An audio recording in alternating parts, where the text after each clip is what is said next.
Sick of getting blisters? Stop slipping and just be comfortable with Pure Grip Socks Pro. Great fit, great comfort, lots of grip, and an even better price. Available now at puregripsocks.com. This is the Kipsta CLR.Elite, a brand that my European viewers are probably very familiar with, where everybody else might not have heard of them before. With Kipsta being a sub-brand of Decathlon, a more general sports store that, as far as I'm aware, is pretty prevalent throughout the majority of Europe, but is now expanding into more global markets, where the aim of Decathlon's own products is to provide great overall quality at a price tag that is lower than the competition, where in the case of their Kipsta football boot line, the aim is to provide just that. Great performance at great value, which explains the €80 price tag of the CLR.Elite, which is basically $90 when you do the conversion. That's effectively the same price tag as most big brand second-tier takedown models. However, this is Kipsta's top-end option, or at least one of them, because they make a bunch of different football boots. But it's not enough to just be cheap. Are they actually any good? Because as I'm sure plenty of my European viewers will let everyone know in the comment section, Kipsta is a brand that for people in the know when it comes to the world of football boots isn't exactly the most desirable. However, we're not here to discuss the stigma around the Kipsta brand, but instead what's good, what's bad, and whether or not these are genuinely worth your consideration. So if you're interested in learning more, including how they fit and feel on feet, please stick around, watch the entire review. And if you are by chance interested in a pair for yourself, where this particular model is actually available in a couple different colorways,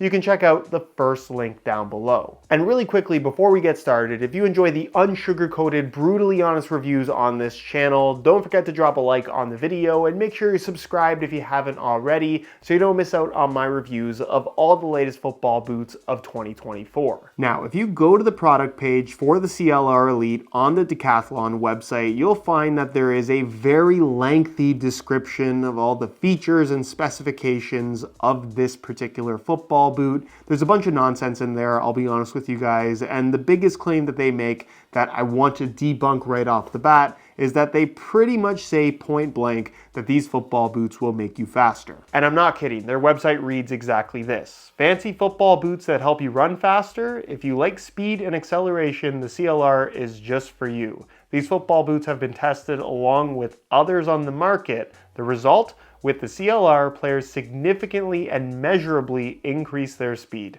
Get ready for even more frenzied sprints. Of course, I can only go off of my own personal experiences with playing in the boots, but I can tell you firsthand that I did not experience an increase in speed with these compared to other models, nor have I ever experienced an increase in speed in any pair of football boots. If there was a single pair of football boots that genuinely made you faster to the point where it was an advantage, don't you think everybody would be wearing them? Moving on to the boots themselves, for the price, I actually think the build quality and quality of materials are quite decent, if not slightly above average. With that in mind, it must be said that the general appearance of this particular design, I'm not saying that it's a complete copy, but this immediately when I see it reminds me of the Puma Future back from 2018, 2019 or so in terms of its overall silhouette and general shaping. Does it really fit like that? No. And are there some significant design differences that I would say are unique to these football boots?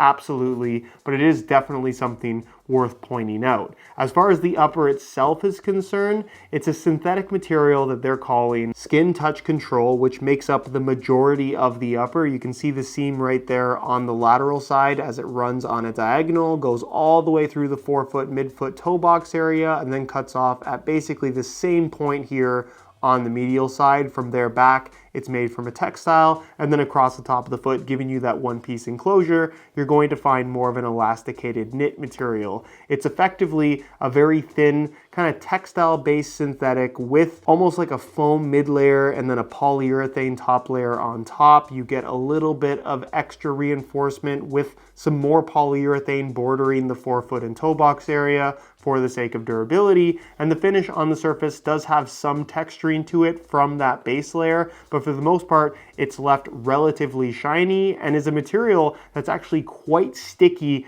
depending on the ball. So you're either going to get a ton of grip or not a ton of grip, depending on which ball that you use, which is not really my cup of tea.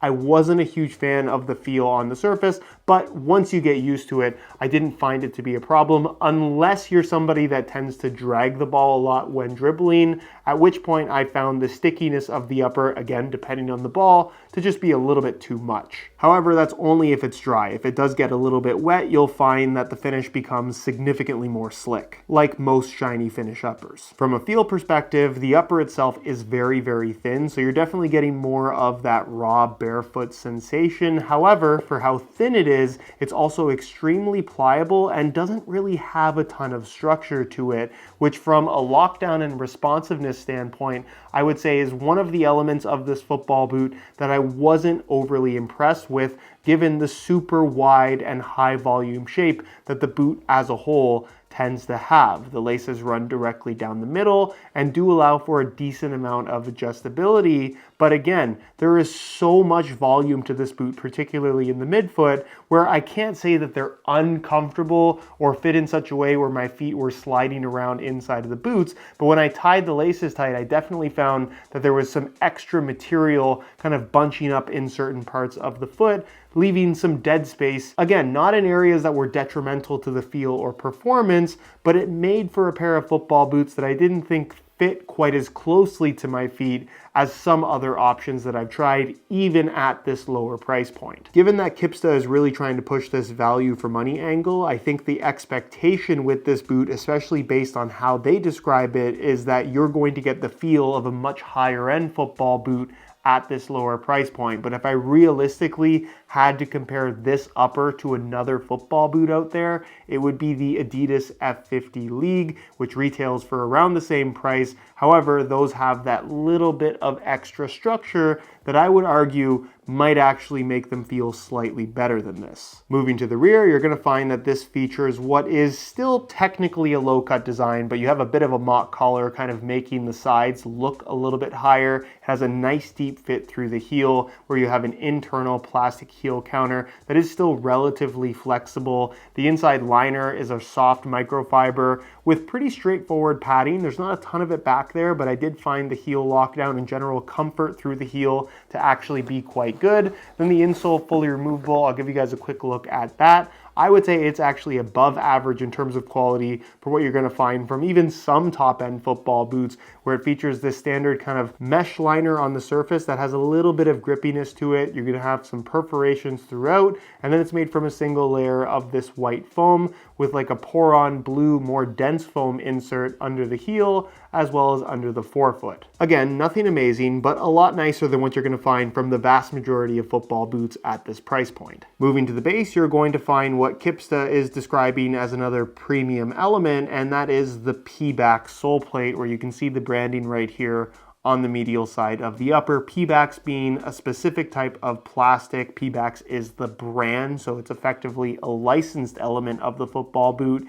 and a plastic that we've seen used across the board from a bunch of different football boot brands. Most notably, Puma is the one that's made the biggest emphasis whenever they themselves have used a P-backs material. What makes it special? Well, in terms of what the average person can actually feel, I would argue very little. It's a high quality plastic, so there's definitely that. But the actual design of the sole plate itself is ultimately going to determine what makes it good or bad. And in the case of this particular sole plate design, for a pair of speed boots, especially ones that are claiming to make you faster, you'd probably expect a sole plate that's pretty responsive. And when you do that, it does look pretty responsive. But if you actually could feel how soft this material is, it basically has no structure to it. There's no issue with stud pressure. It does a good job of feeling solid underfoot, but in terms of flexibility, it is as soft and bendy as pretty much any football boot that I've ever tried. Which, don't get me wrong, there's nothing wrong with the flexibility of the sole plate in terms of how it feels, but if you're looking for that kind of snapback responsive feel that so many of the top speed boots are offering these days, you're just not getting it here. As far as the stud stud pattern is concerned, this is their FG layout, which as you can see is pretty straightforward and very similar to what you're going to find from other brands. This actually reminds me a lot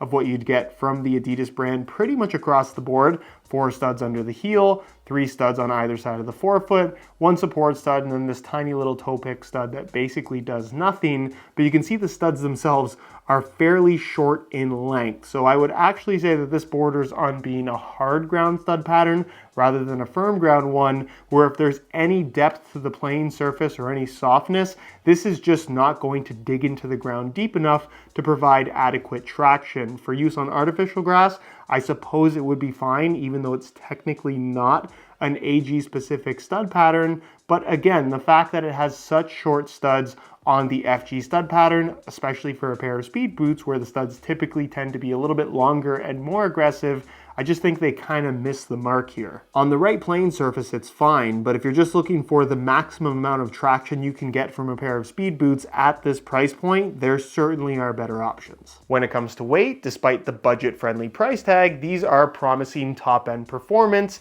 from a pair of speed boots. So obviously you would expect them to be pretty light, and on the product page, Kipsta claims a sub 200 gram weight for a pair of boots in a size 8 UK. These are a full size bigger than that. I thought it'd be cool to weigh these side by side with the equivalently priced Mercurial Vapor 16 Academy from Nike, just to see what the difference is.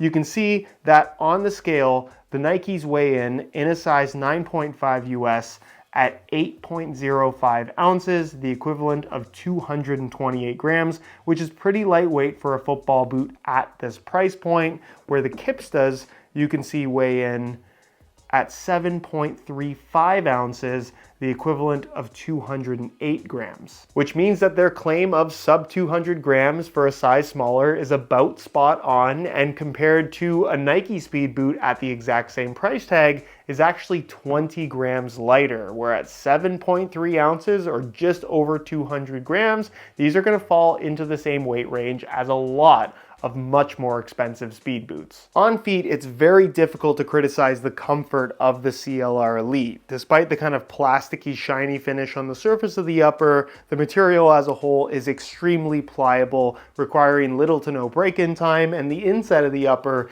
is lined in this super soft mesh, which also feels great. The central lacing system allows for good overall adjustability. However, the wider, higher volume shape that they've gone with, particularly the design of the collar itself around the opening, when you move your foot around, especially when you look down at your feet, the collar kind of pulls away from your ankle, which isn't detrimental to the performance of the boot at all. It doesn't affect the lockdown, but it doesn't necessarily lend itself to that kind of high-end football boot experience that I think Kipsta is going for with the CLR. What I will say is that the sole plate does feel very flexible underfoot, which I personally like. I'm a big fan of a more flexible feel to the sole plate. But again, if you're looking for that high-end responsive speed boot sensation, I don't necessarily get that from these, despite their overall very lightweight feel. From a fit and sizing perspective, again, lots of width, lots of volume. If that's something that you need, I think these would be a very good option. And as far as sizing is concerned, I'm wearing these a half size larger than I would normally wear, in a size 10 US, and that's because I made a mistake mixing up UK and US sizing. Having said that, these do run true to size, where in a size 10 US, half a size larger than I would normally wear, they are half a size too big. Not to the point where, again, it's detrimental to the experience. This is a size or a way of wearing football boots that a lot of people opt for. I'm just somebody that is a little bit weird and likes to have my boots as tight as possible. So for the vast majority of people, I would recommend going true to size. The only time I would say that these probably aren't going to be a great option for you is if you had extremely narrow feet, but that's going to be the case with a lot of football boots that have a one-piece upper construction. In terms of fit and comfort though, especially considering the price tag, I actually think they've done a really good job here. So in conclusion, do I think the Kipsta CLR.Elite is worth the $90 price tag? The answer to that question is yes. Especially if you have the option of trying them on before buying. If you really like the way that they fit and feel,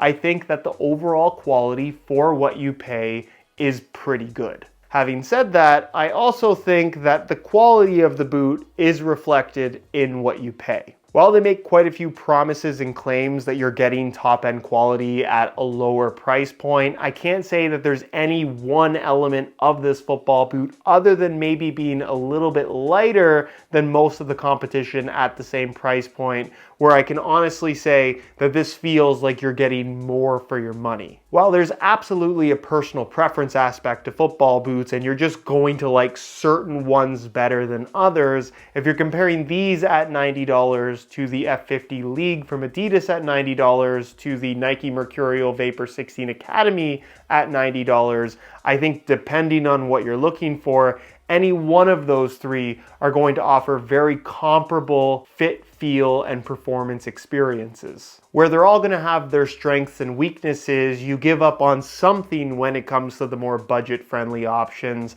To make the suggestion that the CLR.Elite is above and beyond anything else for the same amount of money, that simply isn't true. The Kipsta CLR.Elite is a good $90 football boot, but not a better $90 football boot.